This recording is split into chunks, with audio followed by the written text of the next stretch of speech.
Ini adalah teman satu selnya dulu, Ronnie Magona. Ronnie dulu mencari nafkah dengan mencuri baterai tram. Setelah ditangkap, dia berkata tidak mungkin bekerja, dan kata-katanya ini membuat orang tertawa. Keduanya menjalani hukuman di sel yang sama. Ronnie sering mencuri beberapa gadget dari penjaga penjara dan berbagi dengan mereka. Hubungan mereka cukup baik. Tidak disangka Ronnie sudah dibebaskan dan bertemu di sini. Reka tersenyum pada Ronnie dan berkata, "Ronnie, kebetulan sekali. Apa yang kamu lakukan di sini?" Ronnie berkata, "Ini adalah kampung halamanku. Sebaliknya kamu, mengapa kamu ada di sini?" Bain bertanya dengan tidak sabar, "Ronnie, siapa orang ini?" Ronnie berkata dengan tergesa-gesa, "Oh, dia dulu adalah teman satu selku, Reka." Bain dan beberapa bawahannya tidak bisa menahan tawa, ternyata dia adalah mantan narapidana sepertimu. Persahabatan di penjara yang sangat erat, nanti kalian berdua harus minum bersama. Reka melirik Bain, dengan tatapan ingin membunuhnya. Mereka yang menghina Tuan Agung Valkyrie, akan mati. Ronnie bergegas menarik tangan Reka mengajaknya masuk ke desa. "Reka, ayo kita pergi minum." Reka menyadari tenaga Ronnie jauh lebih besar dari biasanya. Mungkin dia juga mengkonsumsi Red Bull. Reka mengeluarkan Red Bull dan menunjukkannya kepada Ronnie. "Ronnie, apakah kamu tahu tumbuhan ini?" Ronnie berkata, "Tentu saja aku tahu. Di desa ini snowgrain ada di mana-mana." "Reka, apakah kamu pernah memakannya?" "Ronnie, aku pernah memakannya, tetapi aku tidak menyukainya, rasanya tidak enak.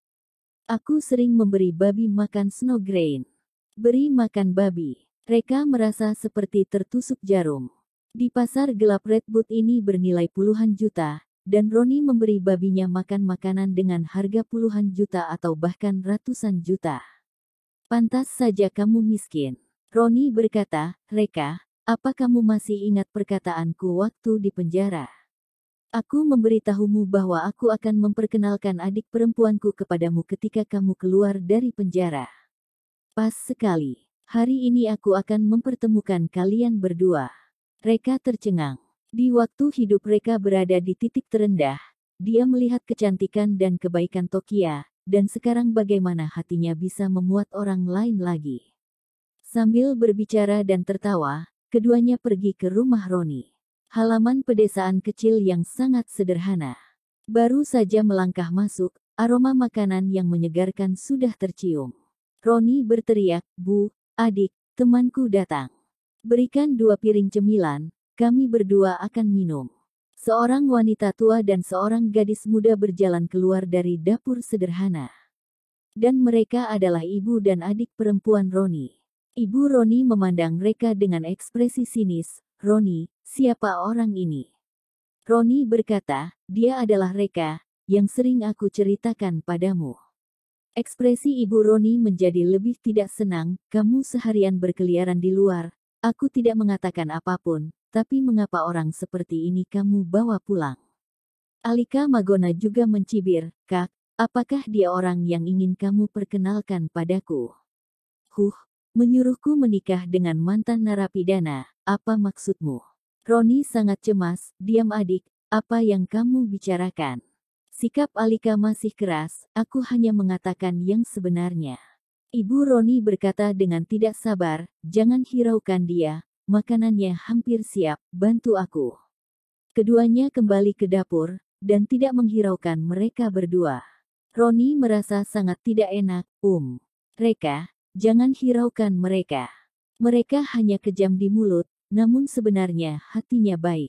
Reka tersenyum pahit. Tampaknya status Ronnie dalam keluarga tidak begitu baik. Ibu dan adik perempuannya pun bersikap seperti itu padanya, tidak memberinya muka sedikit pun.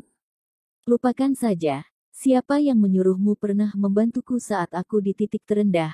Hari ini aku akan membantumu meningkatkan status keluargamu." Ronnie membawa Reka masuk ke dalam rumah. Di atas meja sudah ada anggur dan makanan enak. Ronnie sangat berselera. Baru saja akan mengambil makanan dengan sumpit, adiknya masuk dan mengambil semua hidangan. Ronnie dengan cemas berkata, "Adik, apa yang kamu lakukan?" Alika berkata, makanan ini untuk kalian. Nanti Bein akan datang untuk membicarakan tentang pembongkaran dan pernikahan. Kamu bisa minum dengannya ketika Bein datang.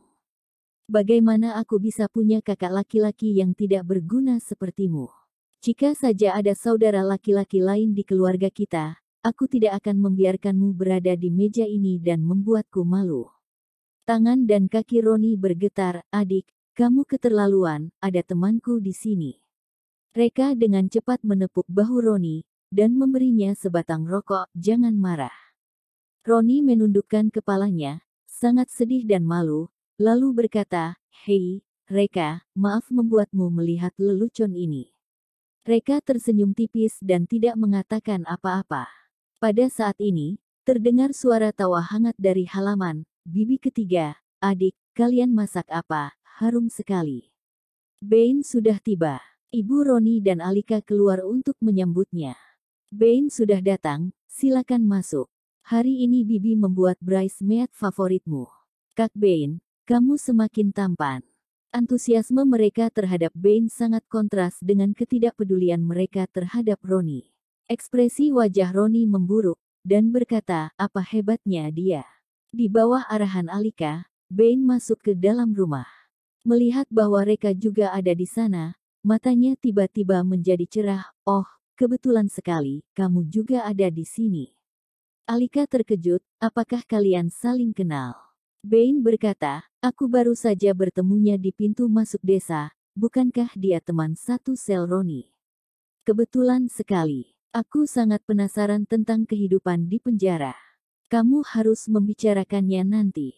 Alika menyipitkan mata dan tersenyum, ya, dia telah dipenjara selama 5 tahun, dan dia harusnya sangat memahami segala yang ada di penjara.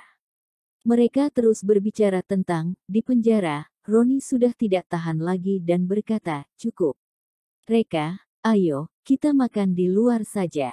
Alika tiba-tiba menjadi tidak senang, pergi makan, apakah kamu punya uang? Kak Bein bersedia duduk dengan kalian karena masih ingin memberi kalian muka, jadi jangan tidak tahu diri. Reka juga menepuk bahu Roni, dan berkata dengan santai karena makanannya sudah siap, kita makan di sini saja. Tapi, Roni merasa tidak senang. Duduklah. Reka menekan Roni ke kursi. Bein tersenyum dan berkata, Roni, kamu harus belajar dari Reka. Bermuka tebal, baru bisa berbaur dengan baik di masyarakat. Melihat Reka acuh tak acuh, Roni tampak kecewa. Reka sangat membuatnya kecewa, kemana integritasnya, mendapat penghinaan seperti ini masih saja bisa lanjut makan. Ibu Roni dan Alika membawa semua hidangan ke meja dan juga membawa sebotol anggur berkualitas. Kemudian, keduanya memindahkan kursi kecil dan duduk di samping mereka. Menurut aturan desa, wanita tidak diizinkan duduk bersama di meja makan. Suasana perjamuan agak membosankan, Reka dan Roni tidak mengatakan apa-apa. Hanya Bein dan Ibu Roni yang berbincang dengan bahagia. Bein berkata, Bibi ketiga, kamu kali ini menelponku, apa ada masalah? Ibu Roni bertanya, Bein, aku hanya ingin bertanya, bagaimana pendapat desa kita terhadap pembongkaran? Meskipun Bein bukan sekretaris partai desa, tapi penduduk desa dan bahkan sekretaris partai desa sangat segan dengannya, karena dia adalah tiran desa. Bein berkata, tidak bisa dibongkar, dan pasti tidak boleh dibongkar. Seperti yang kamu tahu, kebanyakan orang di desa kita bekerja di pabrik kimia, dan pabrik kimia itu sudah menjadi bagian dari desa kita. Jika pabrik kimia dihancurkan, apa yang akan kita makan dan minum kelak? Uang pembongkaran yang mereka berikan sangat sedikit, apa cukup menghidupi kita seumur hidup? Ibu Roni mengangguk, yah, sebenarnya kita semua juga berpikir begitu. Reka tiba-tiba menyadari, mereka menolak pembongkaran, ternyata karena khawatir kehilangan mata pencaharian. Bagi Reka, ini sama sekali bukan masalah. Ladang obat itu 100% harus dikembangkan, dan kelak akan membutuhkan banyak tenaga kerja. Penduduk desa di desa ini pasti akan menjadi tenaga kerja utama. Reka berkata, jika aku membantu kalian menyelesaikan masalah pekerjaan kalian, dengan gaji sekitar puluhan juta atau bahkan ratusan juta per bulan, apakah kalian akan menyetujui pembongkaran? Suasana menjadi hening sejenak, dan kemudian ledakan tawa terdengar. Sekelompok petani tua berpenghasilan puluhan juta bahkan ratusan juta sebulan, mimpi ya. Haha, kamu ini benar-benar pandai membual, kamu sendiri ada pekerjaan saja sudah cukup, masih mau mencarikan pekerjaan untuk orang lain. Ratusan juta sebulan, pekerjaan sebagus itu, kami masih kebagian. Kamu pasti akan lebih dulu melakukannya.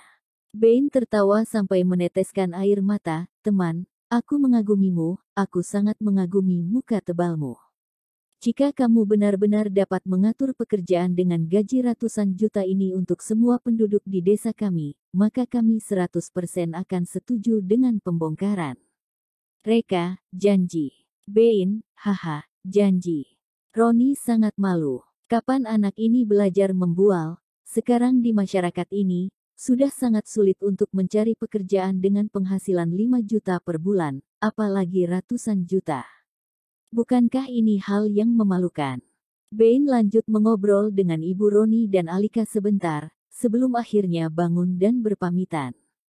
Sebelum pergi, Alika tiba-tiba berteriak, Kak Bain, masih ada masalah lain.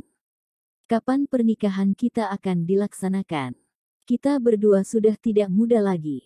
Sebenarnya kali ini Alika memanggil Bain untuk membahas pernikahannya. Masalah pembongkaran hanyalah sebagai basa-basi. Bain berkata dengan samar-samar, sebentar lagi, tunggu aku selesai menyelesaikan masalah ini, kita akan bertunangan. Setelah berbicara, Bain langsung pergi. Alika tampak kecewa. Roni tidak bisa menahan diri dan berkata, adik, tidakkah kamu melihat bahwa Bain sepertinya tidak ingin menikahimu tahun ini? Bahkan jika kamu menikah dengannya, kamu tidak akan bahagia. Alika memelototi Roni, kamu diam, aku pikir aku tidak tahu maksud hatimu itu. Bukankah kamu ingin aku menikahi temanmu yang merupakan mantan pidana ini? Aku bilang padamu, temanmu yang merupakan mantan pidana ini tidak sebanding dengan Kak Bain.